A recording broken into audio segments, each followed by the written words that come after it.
There is a mental switch that can make you push harder, last longer, and feel nothing when most would break. But strength like this does not come free every time you use it. You leave something behind. Focus sharpens while emotion fades. Power rises while presence falls. The question is, how far are you willing to go before the cost outweighs the strength? Dear friends, this brain hack, often spoken about in modern mental performance circles, is nothing new to ancient traditions like Shaolin. It is the idea that if you can learn to control the mind, the body will follow. That what limits you is not the muscle or the bone or the breath, but the thought that whispers, "I cannot." To those who follow the inner path, the boundary between ordinary and extraordinary strength is made not in the gym or on the battlefield, but within the quiet space between thoughts. The mind, once disciplined, can bend the body to its will. It can make the legs move even when they shake. It can make the hands hold firm when they tremble. It can make the heart go on even when every part of you wants to surrender. This is what many call inhuman strength, but to us it is simply clarity. From a young age in the temple we are taught to sit still, not to train the body but to train the mind. We are taught to watch our breath, to feel the pain in our legs when they fall asleep, to hear the noise in the head, the restlessness, the impatience. We are taught not to react, because reaction is weakness.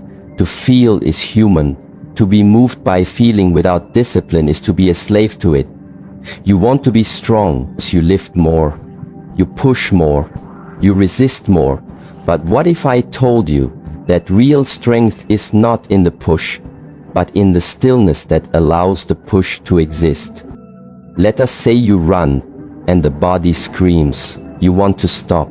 That is natural. The body sends the signal. Pain, fatigue. You slow down, you give in. But one day someone tells you, just keep going, and you try. And suddenly you realize something strange. The body was lying. You were not finished. You had more. It was only the thought of the pain, not the pain itself, that made you quit. This is the crack in the wall. Once you see it, the whole wall begins to crumble. The barrier was not the body, it was belief. That is when the mind steps in. If you do this again and again, the brain learns, it adapts, and soon it stops sending the signal so quickly. It says, perhaps you are serious this time, and it waits. And you run further, and lift heavier, and break limits. You begin to feel like you are becoming more than human. This state has many names. Flow, no mind, extreme focus. But it is the same principle. The body serves the mind, not the way around.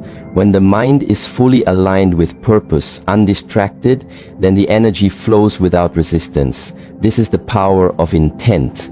A clear purpose shines like a light. Every part of you begins to follow it. This is why warriors in history could run for days, why monks could sit for hours in the snow, why a mother can lift a car to save her child. These are not myths. They are moments when the mind refuses the normal rules, when the brain stops protecting and starts serving. But make no mistake, this is not natural. The brain wants to protect you. That is its job. So when you train it to do the opposite, you are going against its deepest wiring. You are asking it to let go of comfort, to risk danger.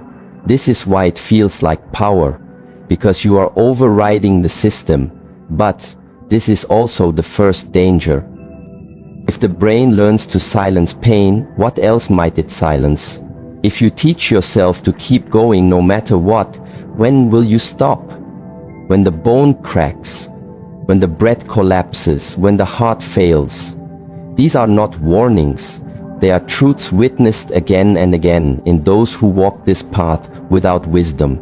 They learn the hack, but not the discipline.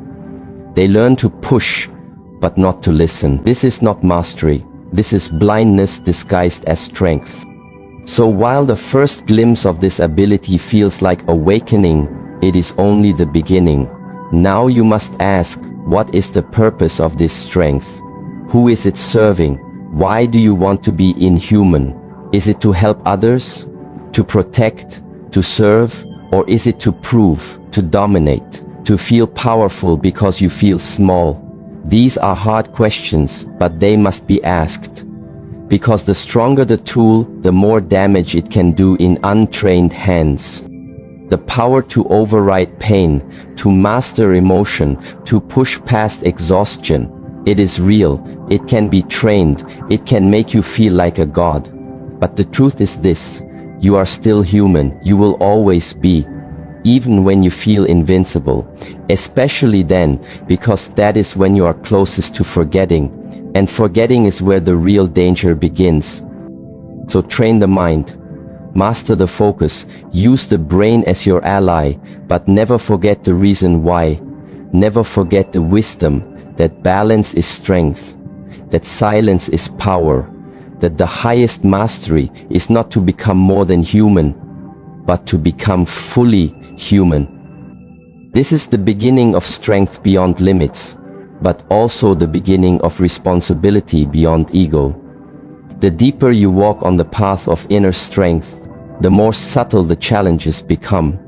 In the beginning, everything is clear. You are weak, you want to be strong, you lack focus, you want clarity. So you train, and soon the body responds and the mind sharpens. You feel powerful, but this is when the second layer of difficulty begins. Because strength without direction is like a sword in the hand of a child. It can cut, but it does not know when or why. And this is where many fall without seeing the fall. There is a difference between discipline and obsession. But the line is not bright, it is thin like a breath. It hides beneath noble words like dedication and sacrifice. You tell yourself you are working hard, you are staying focused, you are giving everything to your path. But look deeper. Is it your path, or are you running from something, using the excuse of progress to avoid stillness? Are you training from peace or from pain? Discipline is built on understanding. It is the decision to act with awareness, to follow a rhythm that supports life. It listens to the body, it respects time, it welcomes rest. It is not weakness to pause, it is wisdom. Obsession does not pause, obsession cannot hear, it only knows more and more and more. It does not care for balance, it burns through time, it ignores the signals of the body, it sacrifices everything on the altar of a single goal and calls it purpose, but it is not purpose. It is hunger without end. You wake up early, you train harder, you stay longer, you believe you are becoming stronger, and yes, the body changes. Yes, the skills improve, but what is the cost? You miss your child's smile, you forget how to laugh, you carry a tightness in your chest that you cannot name. And when you sit in silence, you feel empty, not full. This is not mastery, this is imprisonment dressed as dedication. The mind is clever, it can justify anything you say. You must push through because you have dreams and people to prove wrong and a legacy to leave behind. But all the while your spirit is whispering something else. It is asking, do you remember why you began? Not the outer reason, the inner one. The feeling that first called you to the path.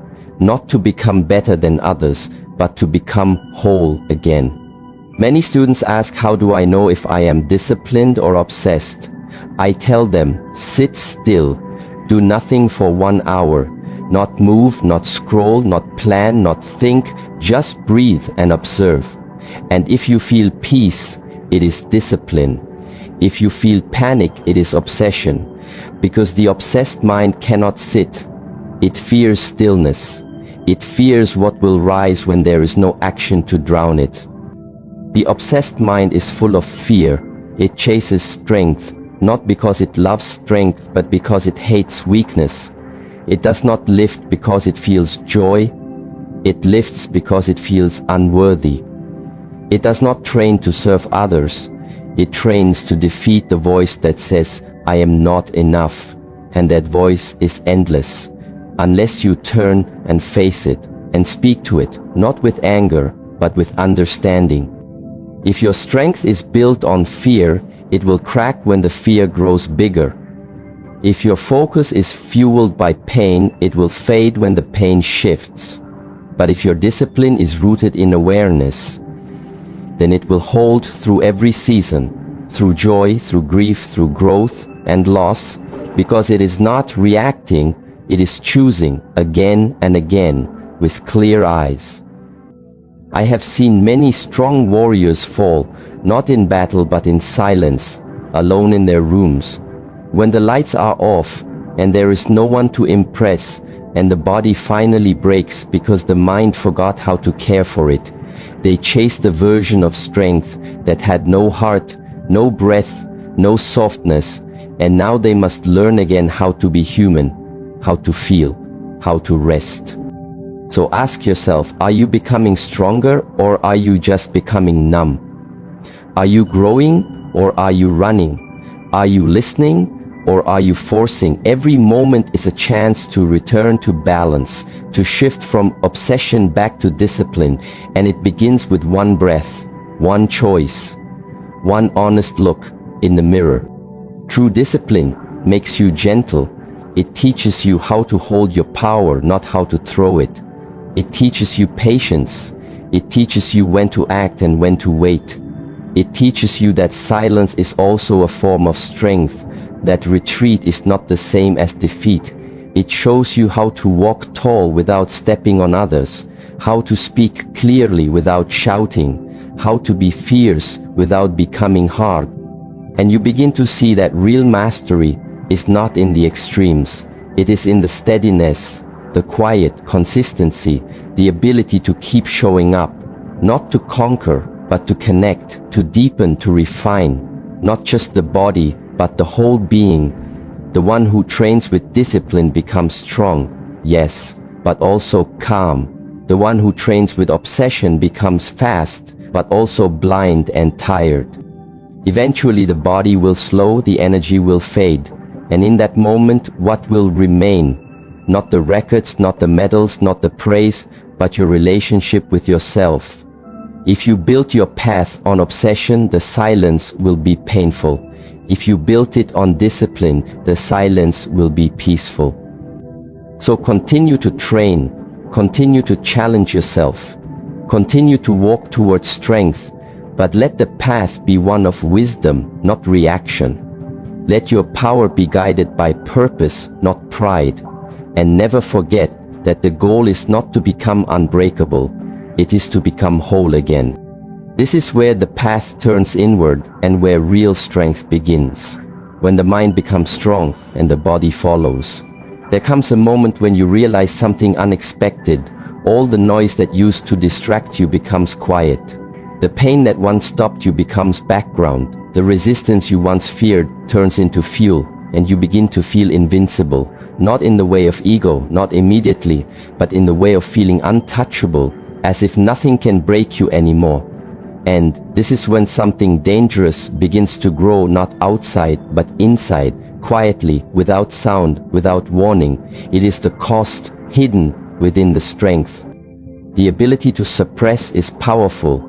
It is the same skill that allows a monk to sit motionless for hours in freezing cold. It is the same mental discipline that lets a soldier keep moving forward when every cell screams to stop. It is the same inner fire that drives a fighter to keep standing even when his vision fades. This ability to silence pain, to push through emotion, to override natural signals is real. And it is trained over time, breath by breath, moment by moment, until it becomes natural, automatic. But what happens when suppression becomes the only way you operate? What happens when you no longer hear the signals of your body? When you no longer respond to the whispers of your spirit? When you become so skilled at ignoring discomfort that you no longer recognize danger, not just physical but emotional, spiritual, relational? This is not strength anymore. This is the beginning of disconnection. And it often comes silently, not with a crash, but with a slow fading, a slow hardening of the senses. You ignore hunger because you are busy training. You skip sleep because you must finish your routine. You push through injury because you tell yourself to be soft is weakness, and slowly the voice of your body begins to quiet. At first, this feels like progress. You feel efficient, you feel focused, but then something strange begins to happen. You lose your appetite not just for food, but for life. Your joy becomes thin, your presence becomes dim. You are there, but not really. People talk to you, but you struggle to connect. Not because you are cold, but because part of you has gone inward so deep into the tunnel of pushing and controlling that you forgot how to be still and open and human. And even when you smile, it is distant. Even when you succeed, it feels hollow. This is the cause of unchecked suppression, not only in body but in soul. Pain is not the enemy, it is a messenger. Sadness is not weakness, it is a guide. Fear is not failure, it is a signal. Suppression turns all of these into enemies and teaches you to fight them constantly. So every moment becomes a battle, and even when you win, you are tired and you don't know why. The body holds what the mind avoids. It remembers the trauma, the skipped rest, the ignored emotion, and eventually it begins to break down. Not suddenly, but gradually. The stiffness, the tension, the illness with no name.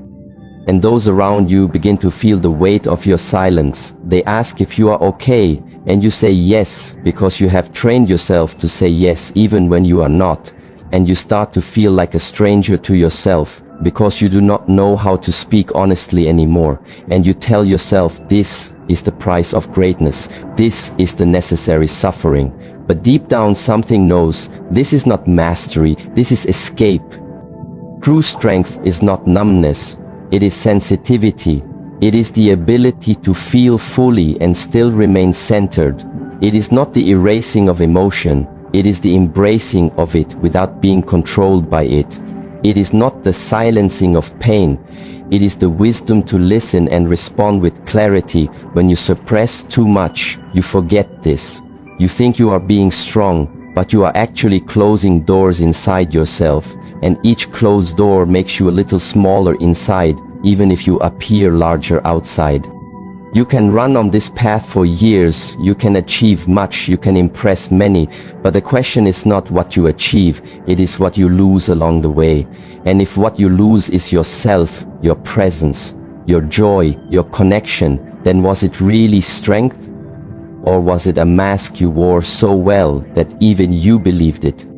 There comes a moment when suppression begins to collapse, and it often comes in stillness, in a moment of rest, when the mind finally stops fighting and everything you avoided comes rushing in at once.